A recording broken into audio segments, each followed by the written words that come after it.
Alright, in this video, I'm going to discuss several theistic arguments. I will go over the ontological argument for the existence of God, and then I will go over the teleological argument for the existence of God. In another video, I will discuss the cosmological argument for the existence of God. The ontological, cosmological, and teleological arguments are generally taken to be the major classical theistic arguments. However, a case can be made for also including the argument from religious experience, since within each of the great extant theistic religions there is a mystical tradition for making claims about God's existence, as well as God's nature on the basis of apparent direct non-sensory perceptions of God. And, of course, I will discuss all of these minus the religious experience one. I will probably just argue with people on a one-on-one basis in terms of that. The ontological argument and teleological argument will be discussed here. Concerning the ontological argument, there are many different versions of this argument. What they have in common is an attempt to deduce God's existence from a mere analysis of the concept of God. Furthermore, they are a priori arguments because all of their premises are supposed to be knowable independently of sense experience. They are the darlings of theists who are enamored of the mathematical style of reasoning. In response to critics such as David Hume and the logical positivists of the early to mid-20th century, who deny that existence can ever be deduced from an analysis of concepts, they could say that this is just what happens in mathematics, when, for example, the existence of a number, meeting certain conditions, is deduced from axioms, definitions, and postulates, all of which are knowable a priori. And given that God resembles numbers in respect to not being in space or time, the possibility of deducing God's existence a priori must not be dismissed out of hand. Seeds of the ontological argument are to be found in Plato, for example, and St. Augustine, but it was also the medieval scholastics as well who first gave explicit formulations of it. The following version is found in Duns Scotus, and in more recent times in James Ross. 1. It is impossible that anything would prevent God from existing. A conceptual truth. 2. For any individual that either exists or fails to exist, it is possible that there is an explanation for its existing or failing to exist, a weak version of the principle of sufficient reason. 3. God does not exist. Assumption for indirect proof. 4. It is possible that there is an explanation for God's not existing. From the first statement that it is impossible that anything would prevent God from existing, and 2, for any individual that either exists or fails to exist, it is possible that there is an explanation for its existing or failing to exist, or another version of the principle of sufficient reason. And 5, it is not possible that there is an explanation for God's not existing. 6, it is possible that there is an explanation for God's not existing, and it is not possible that there is an explanation for God's not existing. And 7, it is not possible that God does not exist. And so argument 6, that it is possible that there is an explanation for God's not existing, and it is not possible that there is an explanation for God's not existing, comes from 5 and 6 by conjunction, that it is not possible that there is an explanation for God's not existing. And 7, it is not possible that God does not exist, from the third, that God does not exist, in an assumption for indirect proof, and from 6, that it is possible that there is an explanation for God's not existing, and it is not possible that there is an explanation for God's not existing. From the proposition that God does not exist, an explicit contradiction is deduced, thereby showing that it is impossible that God does not exist. An attractive feature of this argument is that it manages to make do in premise 2 with a very weak version of the principle of sufficient reason that requires that for every true existential proposition or its denial, it is at least possible that there is an explanation, not that there actually is one. But in spite of this attractive feature, the argument comes up short. The fatal non sequitur occurs in the deduction of step 5 from premise 1. This deduction is valid only if the only possible explanation for the non-existence of God is a causal one. To begin with, it should be noted that the explanation for God's existence is not a causal explanation, being based on an ontological argument. So why should the explanation of his existence have to be a causal explanation? The explanation for God's non-existence could be based on some fact that logically, not causally, precludes his existence, such as that there are evils that are not justified and therefore cannot coexist with God. Saint Anselm, of course, is the locus classicus for ontological arguments. He begins with the conception of God as a being that which a greater cannot be conceived. Such a being, which shall be called a maximally excellent being, essentially has every perfection, among which are omnipotence, omniscience, omnibenevolence, and sovereignty. The next step in this argument is to get his biblical fool opponent, the one who denied in his heart that God exists, to grant that it is at least possible that there exists some being that instantiates this concept. From this admission of possibility, he deduces that it is necessary that the concept is instantiated by the use of an indirect proof, in which a contradiction is deduced from the assumption that it is not instantiated, that the being than which none greater can be conceived does not objectively exist. On the assumption that existence is a great-making property, that all things being equal, a being is greater in a circumstance in which it exists than it is in one in which it does not, it follows that if that than which none greater can be conceived does not in fact exist, then it should be conceived to be greater than it is. And that is a contradiction, thereby showing that the assumption is not just false, but necessarily false, and thus it is necessarily true that God exists.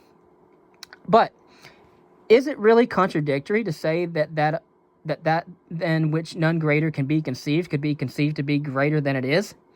Greater than it is in which world? As David Lewis cogently argued, this allegedly contradictory proposition suffers from incompleteness, since there is an implicit free variable after the final greater than it is. Only on some values for this variable does a contradiction result. And to see why this is so, a perspicuous rendering must be given of the possibility premise. Lewis performs a great service to our understanding of St. Anselm's argument by giving a clear analysis of it in terms of the semantics of possible world. To say that it is possible that there exists a being than which a greater cannot be conceived, that is, a maximally excellent being, means that there is some possible world in which there exists a being, such that the possible world has maximal excellence in the being. And from this statement, it cannot be deduced that the possible world is the actual world. And if the possible world is not, then it is true, per Anselm, that this being than which a greater cannot be conceived could be greater than it is, provided that the free variable that follows greater than it is replaced by in the actual world, given that existence is a great-making property. Thus, from the possibility that the concept of that than which none greater can be conceived can be instantiated, which is perspicuously formulated by the statement, there is some possible world in which there exists a being, such that the possible world has maximal excellence in the being. It does not follow from this statement that the concept is instantiated by some existent being, a being that exists in the actual world. Contemporary ontological arguers, such as Plantinga, for example, have attempted to find a way around Lewis's objection. The underlying insight of their new version is that the greatness of a being in some possible world depends not just on how goes it with that being in that world, but also on how goes it with that being in other possible worlds, the logical space that surrounds the individual.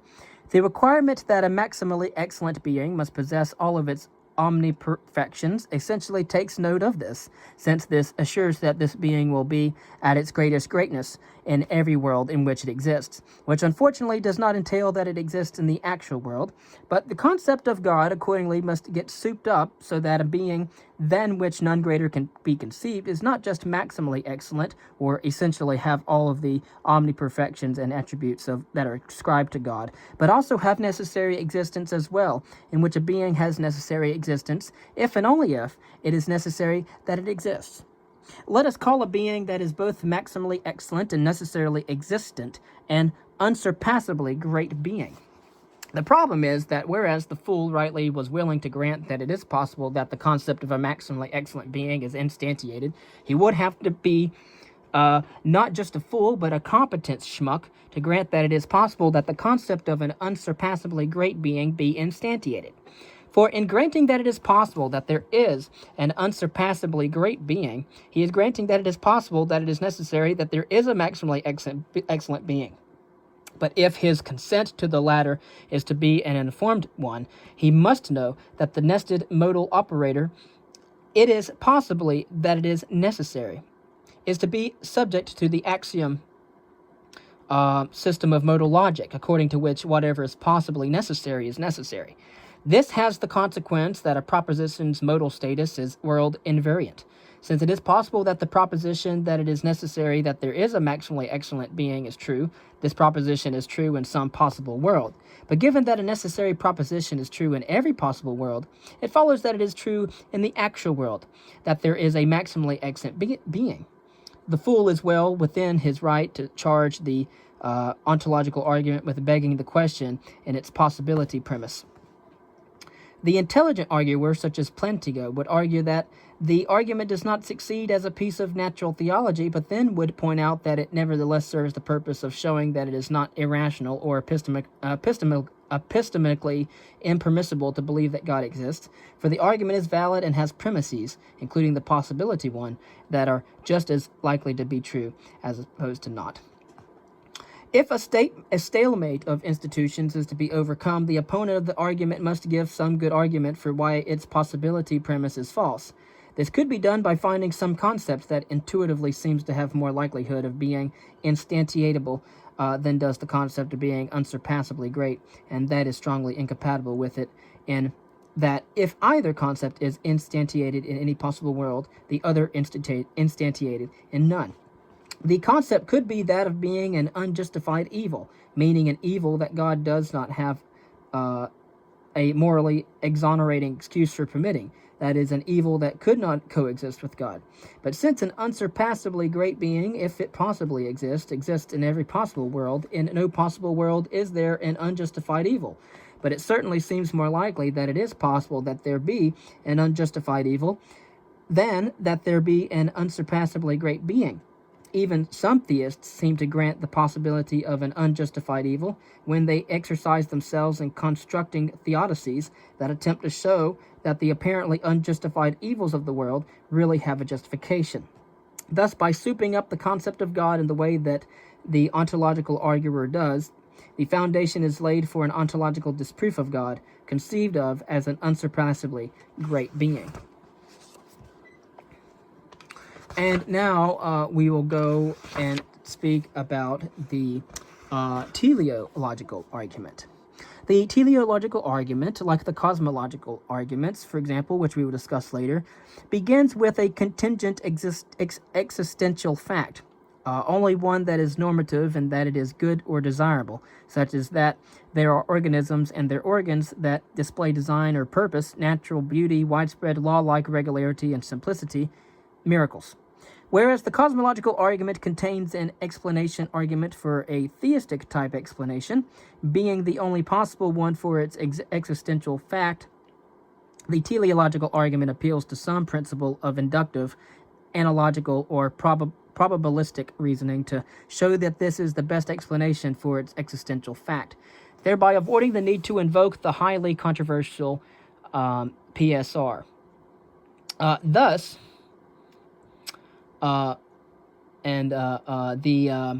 principle of sufficient reason.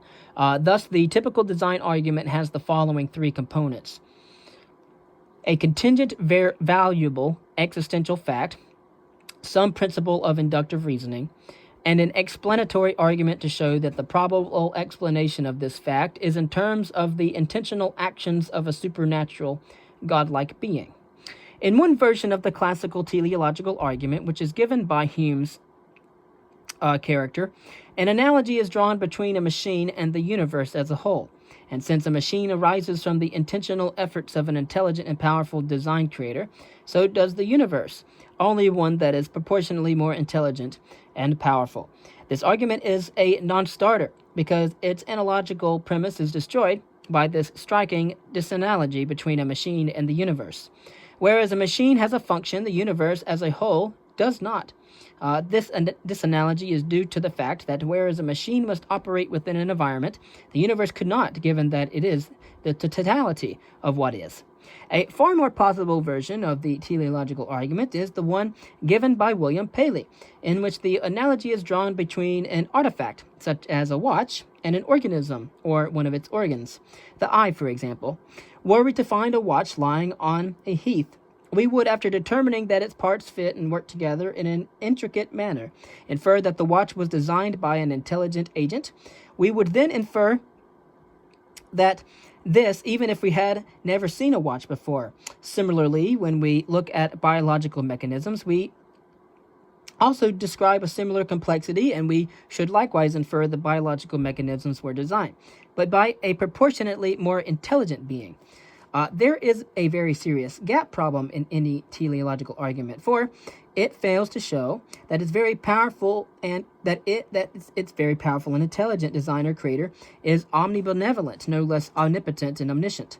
It is here that the problem of evil comes to the fore. Since the goodness of the existential fact on which the argument is based is supposed to give some evidence for the goodness of the creator, the known evils of the world, especially the ones that seem to be gratuitous or unjustified, that is, ones for which we are unable to give a theodicy, should count as evidence for the badness of the creator. Maybe this good fact was a device by which this evil creator highlighted the evil itself. What did in Paley's argument, however, was not the problem of evil, but Darwin's theory of evolution.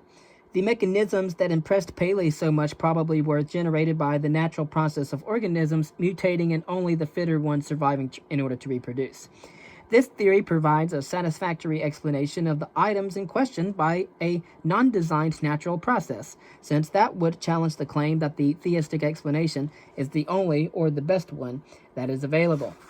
And it might well be that both a theistic and a naturalistic explanation are true.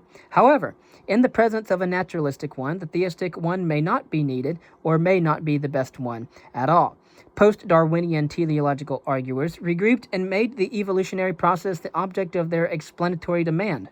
Again, the problem of evil arose since the mechanism by which evolution proceeded involved nature read in tooth and claw, which seems hard to square with the alleged goodness of the design creator. Discussion of the evolution-based teleological argument is beyond the purview of this discussion, as are other more recent versions of the teleological argument, such as the one based on the fine-tuning of the natural constants.